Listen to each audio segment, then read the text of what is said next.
तो ये question number 2 का सेकंड आ गया क्वेश्चन, ठीक है। ये क्वेश्चन इसके पहले वाले में भी समझाया था कि यहाँ पे फाइंड आउट करना है क्वाड्रेटिक पॉलिनोमियल जो इस फॉर्म में होता है, ठीक है। और उसके लिए फाइंड आउट करने के लिए क्वाड्रेटिक पॉलिनोमियल ए और बी और सी की जरूरत पड़ती है, ठीक है। ए और बी और सी की जरूरत पड़ती है। सभी क्वेश्चंस में ए और बी चाहिए, तो कैसे फाइंड आउट होंगे उसके लिए आगे कंडीशन दिया है, sum and product of zero respectively.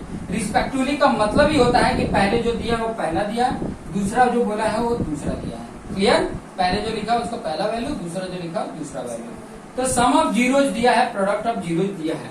तो सम ऑफ जीरोज पहले दिया है तो वो लिख लेंगे, क्या दिया है, सम ऑफ जीरोज।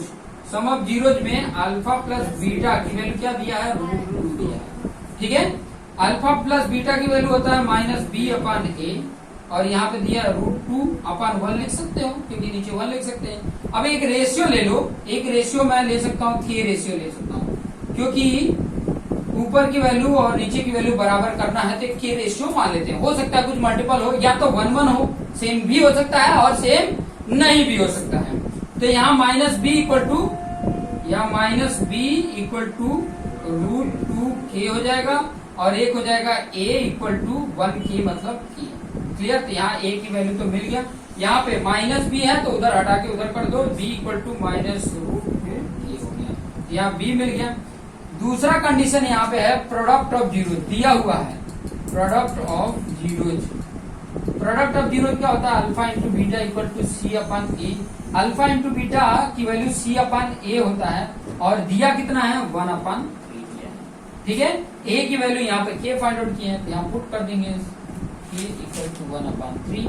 ये k जो डिवाइड है इधर जाके ऊपर मल्टीपल हो जाएगा तो c इक्वल क्या हो जाएगा, k/b आ जाएगा। तो ये वैल्यू मिल गया a b c। अब यहाँ पर आगे मैं लिख सकता हूँ पुटिंग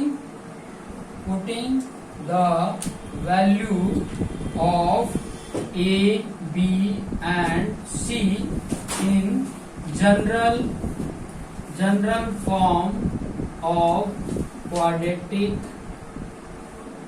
polynomial। जनरल फॉर्म जो है उसमें पोलिनोमियल, ठीक है।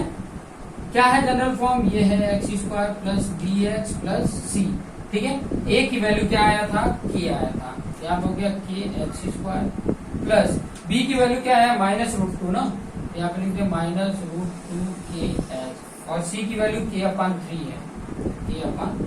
क्लियर? अब चाहो तो सब में 3 का मल्टीपल कर दो, चाहो तो 3 का आप इसमें सब में मल्टीपल कर दो, या तो सेम ऐसे ही रहने दो, k कांस्टेंट कॉमन कर लो, x² -√2x प्लस 1/3। चाहो तो यहाँ पर क्या कर लो, मैं 3 का मल्टीपल कर रहा हूँ, या 3 यहाँ देखो ऐसे लिख सकते हो, 3 का मल्टीपल और 3 का डिवाइड।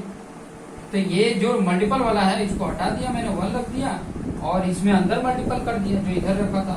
तो यहाँ पे करोगे तो 3x² हो गया, यहाँ पे करोगे तो 3√2x हो जाएगा, यहाँ पे करोगे तो ऊपर 3 नीचे 3 कट होके बन जाएगा। तो इस तरीके से भी लिख सकते हो।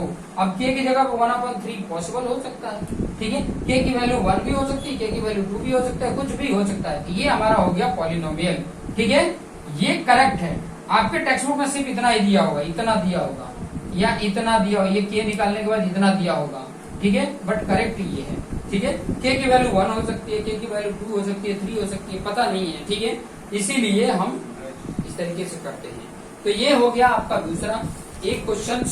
इसको वीडियो को पॉज करके लिख लीजिए, ठीक है। इसमें 6 क्वेश्चन है, 2 हो गए हैं, 6 क्वेश्चन, 4 क्वेश्चन और बचे हैं।